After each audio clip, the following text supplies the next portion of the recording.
Moin zusammen und herzlich willkommen mal wieder zu so einer Art News-Video. Und zwar momentan befinden wir uns ein bisschen im Umschwung, was die Netzneutralität angeht, und ich möchte mal aktuell so ein bisschen darauf aufmerksam machen, warum das so unglaublich wichtig für euch ist, selbst wenn ihr nichts zu verheimlichen habt.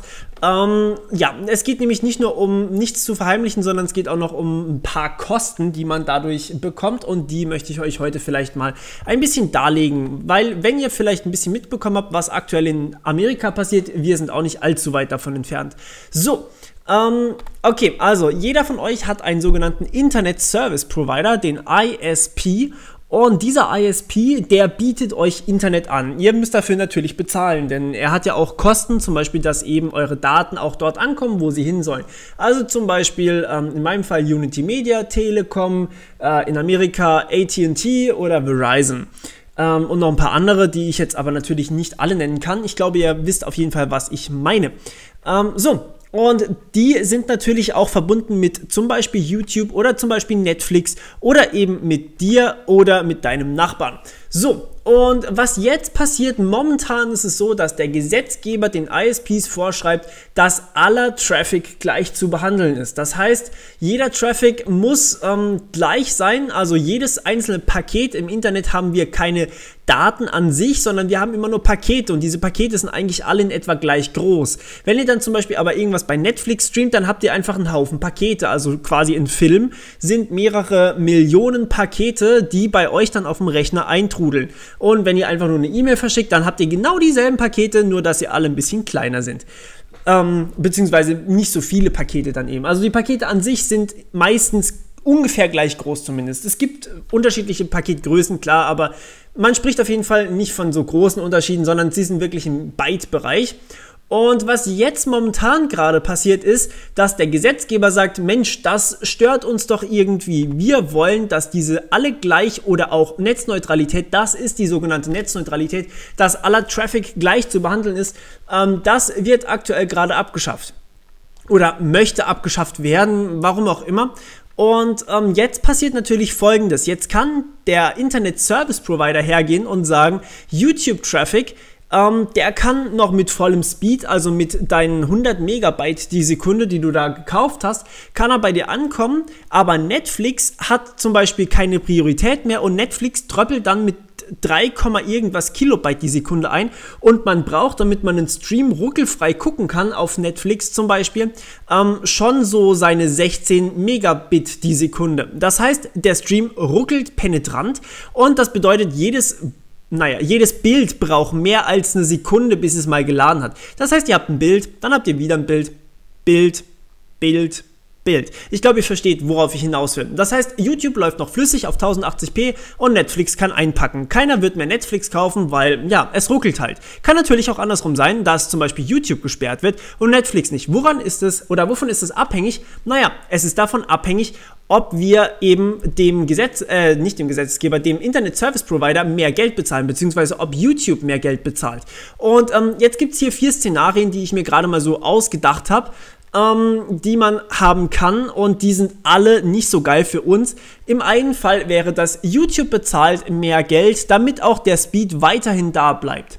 Das heißt, damit wir auch weiterhin YouTube-Videos wie zum Beispiel dieses hier und somit auch die Meinungsfreiheit oder sowas unterstützen können, und sowas würde dann YouTube natürlich einen Haufen Geld kosten. So ein Internet-Service-Provider, und man muss mehrere Internet-Service-Provider dann anhauen. Sagen wir mal, YouTube bezahlt da Geld dafür. Das würde dann wahrscheinlich mehrere Millionen oder Milliarden tatsächlich im Jahr kosten für YouTube. Was dann aber im Endeffekt passiert ist, YouTube braucht mehr Geld. Das bedeutet aber für uns als YouTuber, wir kriegen wahrscheinlich weniger, denn sie können jetzt nicht mehr 50% an uns abgeben. Ist immer noch relativ wenig, ich weiß, aber wir kriegen immerhin so circa 50%, vielleicht auch mal ein bisschen weniger, von dem, was an Werbeeinnahmen reinkommt. Aber was natürlich dann passiert ist, YouTube muss mehr bezahlen, also kriegen wir YouTuber weniger.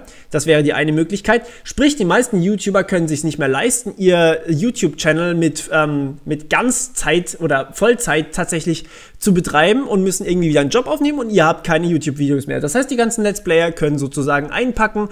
Irgendwelche freie Meinungen wird eigentlich auch, naja, es bleiben nicht mehr viele übrig, sagen wir es mal so.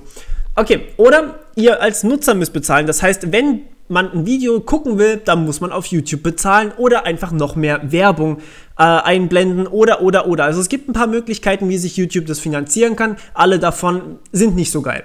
So, zweiter Fall, Netflix bezahlt nicht und also klar, Netflix könnte natürlich auch bezahlen, was dann aber wieder dazu führen würde, dass man als Netflix-Konsument nicht mehr irgendwie, was sind es momentan, keine Ahnung, 30 € oder sowas im Monat, sondern man hat plötzlich 100 € im Monat an Kosten, weil man natürlich auch noch die Kosten für den Internet-Service-Provider mitzahlen muss. Denn Netflix kann die Kosten ja nicht tragen, sonst lohnt sich der Service ja gar nicht mehr für die. Also Netflix zahlt zum Beispiel nicht mehr, weil für 100 € wird sich keiner mehr Netflix kaufen im Monat, denn 100 € im Monat ist eine ganze Stange Geld. Was das bedeutet ist, wir haben kein Netflix mehr. So, jetzt kann das natürlich auch noch auf die andere Richtung gehen. Und zwar jeder einzelne Konsument, das heißt unser Nachbar bzw. man selbst, ist dazu gezwungen, jeden einzelnen Stream, ach ja genau, das wäre die andere Möglichkeit, ein Stream dauert dann halt einfach bei Netflix, wenn er mit 3,5 Kilobyte oder 3,6 Kilobyte die Sekunde runterlädt, braucht er einfach mal 24 Stunden, bis ihr das Video gucken könnt und darauf hat, glaube ich, keiner Bock. So, andere Möglichkeit ist, wir bezahlen eben für jeden Service. Und man muss die Möglichkeiten nicht ausschließen. Das heißt, es kann durchaus sein, dass der Internet-Service-Provider von YouTube Geld einsackt und von uns auch noch. Das heißt, wir zahlen nicht mehr für Internet-Flatrate-Pauschale, sondern wir bezahlen für Internet, wir bezahlen für YouTube, wir bezahlen für Netflix, wir bezahlen für bla bla bla bla bla. Und das nur dem Internet-Service-Provider. Das heißt, nicht Netflix bekommt das Geld, sondern der Internet-Service-Provider. Im Endeffekt macht das keinen großen Unterschied. Wir bezahlen zum Beispiel 20 € zusätzlich, damit wir YouTube-Videos gucken können und 20 € zusätzlich, damit wir Netflix gucken können. Plus natürlich die Standardgebühren, die Netflix zum Beispiel so oder so schon hat und die Werbung auf YouTube bleibt natürlich auch. Also im Endeffekt wieder mehr Kosten für den, der was gucken will. Sprich, eigentlich, wenn man nicht zahlt, hat man kein YouTube und kein Netflix mehr. Also irgendwie, ist man so ein bisschen abgeschnitten vom Internet. Und im Endeffekt, was passiert ist, immer der Konsument hat Nachteile. Oder natürlich der Produzent. Und man ist auf jeden Fall eingeschränkt und hat mehr Kosten. Es geht nicht mal nur um Datenschutz, wie ihr jetzt vielleicht sehen könnt, sondern es kann natürlich auch in eine ganz andere Richtung schlagen, dass man einfach nicht mehr bezahlen möchte für das, was man jetzt gerade aktuell noch im Internet hat. Und das könnte man verhindern, wenn man für Netzneutralität ein bisschen was tun würde. Also jetzt wir als normale Nutzer können dafür was tun und nicht nur, okay, es wäre geil, wenn der Gesetzgeber auch mal Ahnung hätte oder wenn er nicht so geldgeil wäre und sich Lobbyisten holen würde und so weiter und so fort, aber das ist ein anderes Thema, da können wir nichts dafür machen, aber wir können zum Beispiel auch hergehen und dafür demonstrieren, dass wir diese Netzneutralität behalten.